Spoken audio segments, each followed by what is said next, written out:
বন্ধুরা, আপনারা কি কখনো ভেবে দেখেছেন যে ফুটন্ত জলের মধ্যে কয়েক পিস পাউরুটি আর অল্প চিনি দিয়ে দুধ ছাড়া কত সুন্দর রেসিপি তৈরি করা যায়? মাত্র 2-3টে উপকরণ দিয়ে ঝটপট বানিয়ে ফেলুন।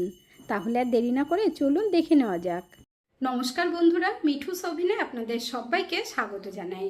আজ আমি আরও একটি নতুন ভিডিও নিয়ে চলে এসেছি আপনাদের সামনে। আজকের রেসিপি তৈরি করার জন্য লাগবে পাউরুটি। তো এখানে আমি 1 প্যাকেট নিয়ে নিয়েছি। ঘরে থাকা মাত্র 2-3টে উপকরণ দিয়ে দারুণ সুস্বাদু রেসিপি আপনারা তৈরি করে নিতে পারবেন। না তো দুধ লাগবে আর একদম কম খরচে বানিয়ে নেওয়া যাবে। এখানে আমি 9 পিস পাউরুটি নিয়েছি। তো আপনারাও কিন্তু এইভাবে অল্প পাউরুটি দিয়ে তৈরি করে পরিবারের সকলকেই খাওয়াতে পারবেন। অল্পতেই অনেকটাই তৈরি হয়। আর পাউরুটিগুলো কাটার দরকার নেই, আমি প্লেটের মধ্যে নিয়ে নিচ্ছি। এরপর চলে যাব গ্যাসের কাছে। গ্যাসের ওপরে একটা পাত্র বসিয়ে দিয়েছি, এর মধ্যে জল দিয়ে দিতে হবে। তো আমি 1 থেকে 1.5 গ্লাস পরিমাণে জল দিয়ে দিয়েছি। এখন জলটা ফুটিয়ে নেব। তো দেখুন বন্ধুরা, জলের মধ্যে ফুট উঠে গেছে। তো পাউরুটিগুলোকে দিয়ে দেব। পাউরুটিগুলো দেওয়ার সাথে সাথে গ্যাসের ফ্লেমটা একদম লো আঁচে করে দেবেন, না হলে জলটা কিন্তু তুরন্ত টেনে নেবে। এরপর দিয়ে দেবো চিনি। তো হাফ কাপের থেকেও কম দিয়েছি। পাউরুটিগুলো দেখবেন এমনি একটু মিষ্টি মিষ্টি থাকে, তার জন্য অল্প করে চিনি দিয়ে তৈরি করবেন, খেতে ভালো লাগবে। যদি আপনারা বেশি মিষ্টি দিতে চান সেটাও দিতে পারেন, কোনো অসুবিধে নেই। আমি একটু কম মিষ্টি দিয়ে তৈরি করছি, মিষ্টিটা খুব বেশি ভালো লাগে না।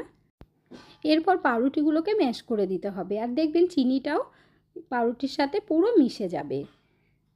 বন্ধুরা, আজকের এই ভিডিওটা যদি আপনাদের ভালো লেগে থাকে তাহলে আমার চ্যানেলটিকে অবশ্যই সাবস্ক্রাইব করবেন, পাশে থাকা বেল আইকনটি দাবিয়ে দেবেন, সবার সাথে শেয়ার করবেন, আর একটা লাইক করতে ভুলবেন না কিন্তু।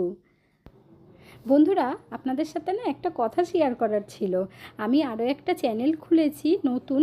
তো সেই চ্যানেলটার নাম হলো মিঠুস ওভেন হিন্দি। তো আপনারা না আমাকে একটু সাপোর্ট করবেন, তাহলে আমি অনেক দূর এগিয়ে যেতে পারবো খুব তাড়াতাড়ি। দেখুন, আমি কিন্তু খুব ভালো করে ম্যাশ করে দিয়েছি। এখন গ্যাসের ফ্লেমটা বন্ধ করে রেখে দেব, এতে করে পাউরুটিগুলো আরও ফুলে সফট হয়ে যাবে। তারপর খুব ভালোভাবে ঠান্ডা করে নিতে হবে। এখানে দেখুন বন্ধুরা, ঠান্ডা হয়ে গেছে। একটু ভালো করে ম্যাশ করে নিচ্ছি। তবে বেশি খাটনি করার কোনোই দরকার পড়বে না। এখন যেই কাজটা করতে হবে চলুন সেটা দেখে নেওয়া যাক। একদম শর্টকাটে আপনাদের দেখিয়ে দিচ্ছি। এখানে আমি মিক্সির বড় জার নিয়ে নিয়েছি, আর তার মধ্যে পুরো পাউরুটিগুলো দিয়ে দেব। এই রেসিপিটা তৈরি করতে না তো টাইম বেশি লাগে, না খরচা বেশি হয়। তো আপনারাও খুব সহজে বানিয়ে নিতে পারবেন। এখন আমরা পেস্ট করে নেব। তো 2-3 বার মিক্সিটা ঘোরাবেন, দেখবেন এইরকম পেস্ট হয়ে যাবে। তো জল দেওয়ার কিন্তু একেবারেই দরকার পড়বে না। একদম সহজ পদ্ধতিতেও যে এত সুন্দর রেসিপি তৈরি করা যায় বন্ধুরা, ভিডিওটা পুরো না দেখলে বুঝতেই পারবেন না। আপনারা কে কোথা থেকে ভিডিওটি দেখছেন অবশ্যই কমেন্ট করে জানাবেন, তাহলে আমিও বুঝতে পারবো আমার বন্ধুরা কোথা থেকে দেখছেন। আপনারা সকলেই এত সুন্দর সুন্দর কমেন্ট করেন, আপনাদের কমেন্টগুলো পড়তে আমার ভীষণ ভালো লাগে। এইভাবে পাশে থেকে সাপোর্ট করার জন্য অসংখ্য ধন্যবাদ। এরপর একটা ফ্রাই প্যান বসিয়ে দিয়ে 2 থেকে 3 চামচ পরিমাণে ঘি দিয়ে দেব। ঘি কিন্তু এইটুকুই লাগবে, এর বেশি আর 1 ফোঁটাও লাগবে না। এরপর 2 চামচ বেসন দিয়ে ভেজে নিতে হবে, আর ঘি ভালোভাবে গরম করে নেবেন। গ্যাসের ফ্লেম লো টু মিডিয়াম আঁচে রেখে ভাজবেন, কারণ ঘিটা একদম গরম হয়ে গেছিল। তো এইভাবে আমরা ভেজে নেব, তাহলে বেসনের যে কাঁচা গন্ধটা সেটা কিন্তু থাকবে না, আর খেতে দুর্দান্ত টেস্ট হবে। এখানে দেখুন একদম মেল্ট হয়ে গেছে বেসন ঘিয়ের সাথে। এখন আর একটু সময় ভেজে নিতে হবে, আর দেখবেন খুব সুন্দর একটা গন্ধ বেরোবে। বেসনটা অবশ্যই খুব ভালোভাবে ভাজবেন, না হলে কাঁচা গন্ধ লাগলে আবার খেতে একেবারেই ভালো লাগবে না। এখানে দেখুন খুব ভালো করে ভেজে নিয়েছি, আর গ্যাসের ফ্লেম লো আছেই আছে, না হলে আবার অতিরিক্ত লাল হয়ে যাবে। তো কালার আমরা বেশি চেঞ্জ করব না। এই রকম যখন কালার হবে তখন আমরা দিয়ে দেব পেস্ট করে রাখা পাউরুটি। দুধ ছাড়াও যে এমন সুন্দর রেসিপি তৈরি করা যায় বন্ধুরা, না এর আগে আপনারা কখনো দেখেছেন, না বানিয়ে খেয়েছেন। তাই বলছি ভিডিওটা স্কিপ না করে পুরোটা দেখবেন, তাহলেই বুঝতে পারবেন। পাউরুটির পেস্ট দেওয়ার পর খুব ভালোভাবে মিশিয়ে দিতে হবে, আর গ্যাসের ফ্লেমটা অবশ্যই লো আঁচে রাখবেন, না হলে খুব তাড়াতাড়ি টেনে যাবে, শক্ত হয়ে যাবে, ভালো লাগবে না। মার্কেট থেকে সব সময় কিনেই আনা হয়, ঘরে যদি খুব সহজে তৈরি করা যায়, তাও আবার ঘরে থাকা সামান্য 2-3টে উপকরণ দিয়ে কোনো রকম খরচা ছাড়া, তাহলে দেখবেন বাড়ির সকলেও ভীষণ খুশি হয়ে যাবে। আর বাড়িতে কোনো গেস্ট আসলে তাদেরকেও যখন খাওয়াবেন, আপনার প্রশংসা না করে থাকতেই পারবে না।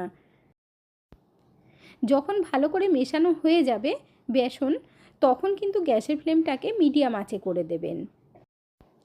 তারপর দেখবেন খুব সুন্দর হালুয়া তৈরি হয়ে যাবে।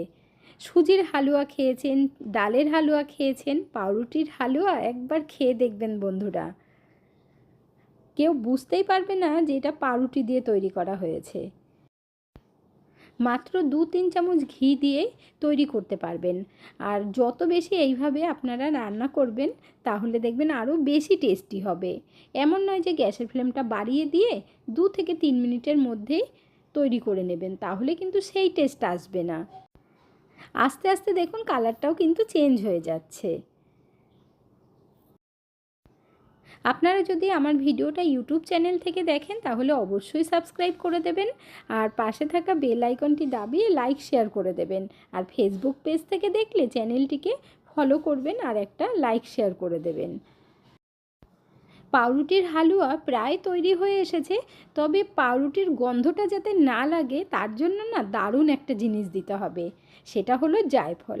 তো জায়ফলটা এইভাবে একটু গ্রেট করে দিয়ে দেবেন, এতে করে গন্ধটা এত বেশি সুন্দর হবে, কেউ বুঝতেই পারবে না যে ঘরের তৈরি, তাও আবার পাউরুটি দিয়ে, দুধ ছাড়া। সবাই ভাববে কি যে দোকান থেকে কিনে আনা। তো আপনারা চাইলে একটু এলাচের গুঁড়ো দিতে পারেন, কিন্তু এলাচের গুঁড়োর থেকে জায়ফলের গুঁড়োটা দিলে বেশি ভালো লাগবে। জায়ফলের গুঁড়ো দিয়ে তারপর খুব ভালোভাবে মিশিয়ে নিতে হবে।